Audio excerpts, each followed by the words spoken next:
దళపతి విజయ్ ఇప్పటికే ఉన్న సమస్యలు చాలా ఉన్నట్టు మరికొన్ని కొత్త వివాదాల్లో చిక్కుకుంటున్నారు. సాధారణంగా కార్యకర్త స్థాయి నుంచి అంటే కింద స్థాయి నుంచి లేదంటే కనుక నెమ్మదిగా పోటీ చేసుకుంటూ ఎమ్మెల్యే ఎంపీ ఇలా మంత్రులు ఆ తర్వాత రాజకీయాల్లోకి వెళితే ఎవరిని ఎక్కడ ఎలా కలవాలి ఏంటి ఏ పద్ధతి విధానం అంతా కూడా తెలుస్తుంది. కానీ ఒకసారి సీఎం రేంజ్కి వెళ్ళిపోయినటువంటి విజయ్ ఇళయ దళపతి విజయ్ అయితే కనుక కాస్త ప్రోటోకాల్స్ విషయంలోనూ అదేవిధంగా ఎవరిని ఎలా ఎలా కలవాలి ఏంటనే విషయంలో ఇంకా అనుభవం అయితే లేదని చాలా మంది అయితే విమర్శిస్తున్నారు. అంతేకాకుండా పక్కన అనుభవం ఉన్న వాళ్ళు కూడా లేకపోవడం విజయ్కి ఒక మైనస్గా మారుతుంది. ఇప్పటికే మెజారిటీ నిరూపించుకోలేక చాలాసార్లు గవర్నర్ గారిని కలుస్తున్న విజయ్ కొత్త వివాదాల్లో చిక్కుకుంటున్నారు. ఏంటి అంటే రీసెంట్గా గవర్నర్ గారిని కలవడానికి వెళ్ళినటువంటి భేటీలో విజయ్తో పాటు ఇద్దరు వ్యక్తులు ఉన్నారు.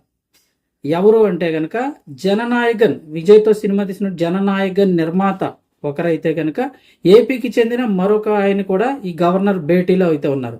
అసలు పార్టీతో సంబంధం లేని ఇద్దరు వ్యక్తులు గవర్నర్ కలవడానికి అంటే ప్రభుత్వాన్ని నడిపించేటువంటి విషయంలో మాట్లాడడానికి గవర్నర్ కలవడానికి వెళ్ళే సమయంలో అసలు సంబంధం లేని వ్యక్తులు ఆయనతో పాటు ఎందుకు వెళ్ళారని చెప్పేసి ఇప్పుడు తీవ్రంగా విమర్శలు అయితే వినిపిస్తున్నాయి.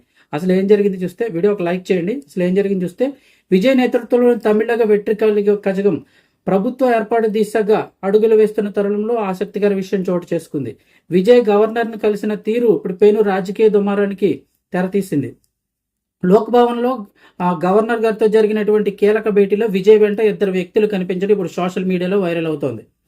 వారు ఎవరో కాదు, విజయ్ చిత్రం జననాయకన్ నిర్మాత వెంకట్ కె నారాయణ, అలాగే ఆంధ్రప్రదేశ్కి చెందినటువంటి వ్యాపారవేత్త విష్ణురెడ్డి కూడా ఈ గవర్నర్ గారిని కలిసిన భేటీలో ఉన్నారు. రాజకీయాలతో ఏమాత్రం సంబంధం లేని, పార్టీలు ఎటువంటి అధికారిక హోదా కూడా లేని వ్యక్తులు ప్రభుత్వ ఏర్పాటు వంటి అత్యంత కీలక చర్చల సమయంలో గవర్నర్ వద్దకు వాళ్ళు ఎందుకు వెళ్లారనే ప్రశ్నలు లేవనెత్తుతున్నారు. ఇప్పుడు వెంకట్ కె నారాయణ సినీ రంగానికి చెందిన వ్యక్తి. ఇక విష్ణురెడ్డి ఆంధ్రప్రదేశ్లో విష్ణురెడ్డి అనే రెండో వ్యక్తి ఎవరంటే ఆంధ్రప్రదేశ్లోని గ్రానైట్ మైనింగ్ వ్యాపారాల్లో ఉన్నట్లు తెలుస్తోంది. గవర్నర్ భేటీలో వీరు ఉండటంపై నెటిజన్లు సోషల్ మీడియా వేదికగా విమర్శలు కురిపిస్తున్నారు.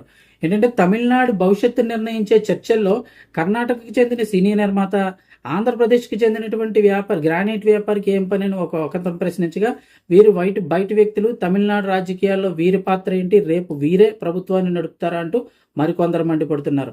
అసలు రాజకీయ హోదా లేని ప్రైవేటు వ్యక్తులను అధికారిక గవర్నర్ కార్యాలయం అయితే కనుక ఎలా అనుమతించిందని కోరడంలో కూడా వివరణ కోరుతున్నారు.